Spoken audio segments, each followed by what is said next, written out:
This isn't premium. You can't relax yet. Yeah, not yet. I'm going to finish mine. Yeah, finish it. Hurry up. So Joe's finishing. He's got good form. Big tilt up. Big And swig. a finish. And it is gone. It is completed. That's good work. Thank you.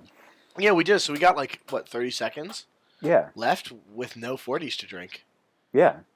I mean, I feel like we filled in the lack of whatever with drinking. So. Which is good. We talked about some fun stuff. We did. So let's skip to premium content. And we are in premium content. We sure are, Steve. Hey, Joe. Hey, Steve. You want to join me on my bet? I don't. All right, that's totally cool. That would be that. Maybe they'll save that for the 10th episode. The centennial, if you will. Where we both sit on my bed. The 10 centennial.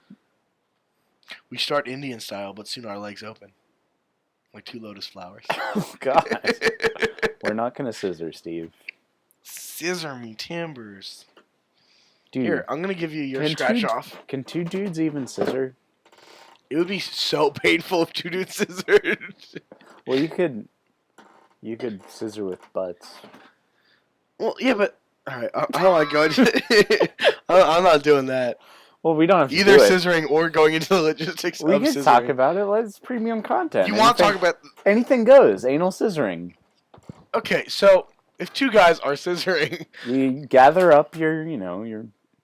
Yeah, but what about your balls? Tackle. They're hitting No, you gather it all up. Gather it where? With your hand. Are you scissoring constantly, but your hands sort of holding on? I don't know. It doesn't have to be that violent. I mean, scissoring's more of a grind, less of a, jam up thing. I don't really know anything about scissoring. I don't know. I was thinking if you're grinding buttholes, it's not going to be... Is that... I can't imagine that being pleasurable. I can't imagine it being possible. I'm just trying to... We're on the forefront of eroticism on the 40 Ounce Podcast. That's true. We are living on the wave. We've got to live up to that billing that has been given to us. I mean, reluctantly we accept it. Very reluctantly. Reluctantly we stand on the starting line, pumping and engines at time. Something. I don't know if that's the actual lyric. I know the chorus is good. He's going to grind that other guy. He's going to do it. Speed. He's going for speed. All right, dude, do your scratcher, man. Welcome to the lottery. I think we lost. Today, Joe's going to do his scratcher. I think we lost all our listeners before we got to the lottery. Yeah, my mom, who is the only listener, is now never going to listen to the 40 Ounce Podcast. Also crying. We should do it like SNL. We should do the most marketable stuff first and then save the... And then do something really weird and crazy as the last segment. Like talking about anal scissoring. We should save that for the end. Yeah, definitely. For the end? The rear end. Yes. My hot number. Yeah. And anyone familiar with the podcast knows about how Blazing Hearts works. Because it's the only $1 ticket left at fucking Tenley Market. Fuck you, Tenley Market. They don't listen to premium, so they're not going to bump their sponsorship fuck from you, this. Fuck our sponsorships. This is behind the scenes. You get to learn what we really think about our fucking sponsors. Suck it, Tenley Market. All right, my hot number is 15. Dude, that's a good one. Is it? The rest of my numbers are not 15. I'm going to guarantee you that right off the bat. 7 and 9 and 2 and 13. Last one. 11. Well, get ready for me to win. Fuck Tenley Market. My hot number is 5. My numbers are 4, 10. The first one is one lower, and the second one is a fucking multiple. Yep. Classic. 13. If only one of our hot numbers was 13. One of our hot numbers? It would have to be yours. 9. You have 13 too. And 11. We both lost the lottery again. This is why we need sponsors. Yeah, because we're losing the lottery every week. I mean, how many podcast ideas are there out there that don't cost money? There can't be any. I mean, don't cost money outside, like the recording equipment. There can't be any. I mean, I'm sure there's a million. Yeah, I mean, we're not the first to the podcast game. That's for sure. Well, yeah, we're kind of catching on the back of it. On the back end, like sci-fi.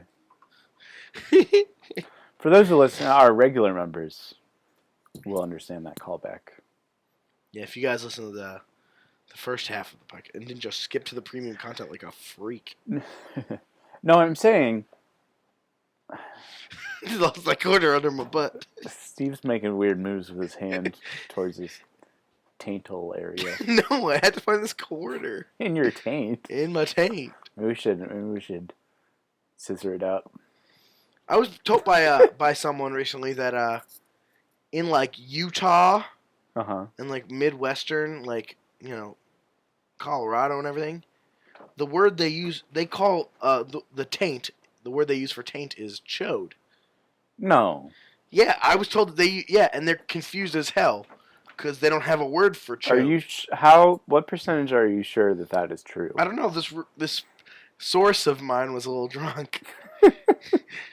Well, I mean, it's possible that they heard wrong. But he said he argued it. And they're like, no, man. That's a chode. That's a chode. That area. Is that your Midwest Colorado accent?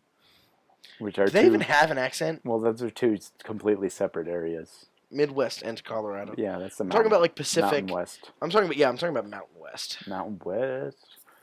Well, I mean, I don't know. They could be wrong. Said, baby, you can get it at the mall. Is that a song? Said, girl, you gotta crawl for your ball. Is that a real song? Come and meet me in the bathroom stall. Wait, are you making that up? Show you why you deserve to have it all. Is that real? Yeah. That's horrible. It's Jay-Z and Kanye. Ugh. Anyway, speaking of regional misappropriations of language,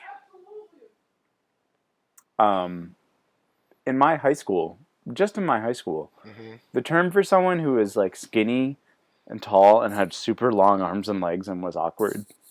Yeah. What would you call that? Lanky. Or like gangly? Gangly or lanky. Gangly would be second to lanky in my lanky would be lexicon. We called it lurpy. All of you, like as a regular thing? That was the understood term. We didn't use any other term. That's not a word. Lurpy. But that's not a word. Gangly and lanky are both known words for that. Lurpy. And if you were to Google lurpy, is that what would come up? I don't know. Maybe we'll Google it. We should also Google, what is it? Oh, we'll get there. It's the not economical, ergonomical. We'll do that later. Later? Yeah, fuck it. It's on Urban Dictionary. Fuck that. Lurpy. Someone, especially male, in early to mid-adulthood, who is lanky, gangly, and physically awkward. Lurpy. Does it mention that's like a Pittsburgh thing? No, maybe it's not just Pittsburgh, but I've never met anyone outside of Pittsburgh who uses it. So you used that growing up knowing... Did you know the word lanky? Yeah, I mean, I knew those other normal people words. But this is our advanced word. What? It's an advanced word. It's more useful than gangly or lanky. No, it isn't. Because you can use it as a noun. A lerp is someone who is gangly or lanky. He's such a lerp. People would say that. Yeah, but if I said he's got that lank... No one said that ever. No one ever said lurpy either, except in like insular, like we're gonna have sex with only people from our city so that they stay here forever. Is that your description of Pittsburgh? They have mountains all around. The only way you can get out and in is through a tunnel.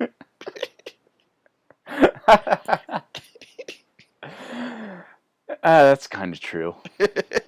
No, but yeah, you can't be like, hey, look at that gang, and people are like, oh my god, how many are there? And you're like, well, it's one guy, he's just gangly. Dude, I went to Pittsburgh once. No one fucking says that. Dude, I went to Pittsburgh once. Do you know how hard it was to get out? Have you seen the movie Children of Men? It was exactly like that. Was it? With one long camera shot. One really long camera shot. Man, that movie was awesome. Yeah, I love that fucking movie. I've only seen it once. Love it. I love it, that movie so much. I remember for some reason I got really hyped about it before it came out. Which was weird because it wasn't super well publicized, but I knew it was like a really well-known sci-fi novel. It was going to be a really like hyper-realistic, gritty movie of it. I got really hyped before it came out, and I saw it either at midnight of the day it came out. And I just sat there and was like, oh my god, this is the perfect film. Yeah. I saw it again like the next weekend. Can we talk about ergonomics for a second? Yeah, what's ergonomics mean?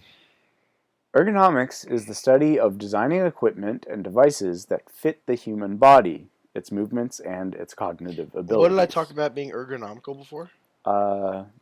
It's so in the past. I don't want to rehash it. I don't want to bring it back out here. But it's like, those keyboards that are like this, that are like tilted in. Yeah, that tilt in so that your hands are not straight on. Which is fucking stupid. Fuck that. It's ergonomical, Joe. I know it's ergonomical. The only good ergonomical thing that ever happened was the Gatorade squeeze bottle. Because it was resealable, and like you could just squirt it in your mouth. It's the only good thing that's ergonomical. Name another one. Thought so. Stick shift. You just said a word. Shoes. Shoes are ergonomical? Yeah, man. Imagine like putting just planks and strapping them to your foot. Well, they were ergonomical before the term was originated.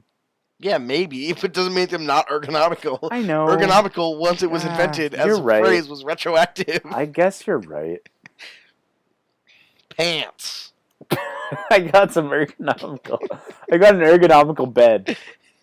It doesn't hurt to sleep in. It's flat and lets me sleep in it. It's like earmuffs. Before I was just wrapping cloth all around my face. It's like trying to get them over my ears wouldn't They're work. not staying on my ears. Yeah, I mean, a lot of things are ergonomical because we're trying to make humanity match up with the products we design. Wait, I think that's the base form of ergonomics. Yeah, but ergonomics is just like any other modern term that just like puts a fancy word on something that's obvious that everyone knew. Like synergy. Right? What is synergy? It's just people working together. Is literally it's like cooperation or like basic conversation. My understanding is that synergy is literally just cooperation. Yeah. So there's just two people doing something at the same time to it's like, yo, you wanna and they're like, oh yeah, let's do it. Right, it's like if you hold this stick and I drag this other stick against it, we're gonna make fire. And they didn't know then, but they were working on some very, very serious synergy. Yeah, well, I think you can do that with one person. Yeah, it's easier with two. Is it? Yeah, unless you have some high-tech equipment, like a bow. I don't know. I wasn't a Boy Scout. I wasn't either. My grandpa was an Eagle Scout, though. And he passed it down to you. He passed some of it down to me. He once took me into the woods and we got lost. Is that true? Yeah, me, my brother, my grandpa, and my brother's friend Brian went to the woods. We were there, and we went hiking because we're on a path. Uh-huh. My grandpa was like, "Let's go turn into the woods and just walk for a while." And we did, and then we realized we were lost. It took another 2 hours to get out of the woods to find a highway. That's awesome. Yeah, it was a great time.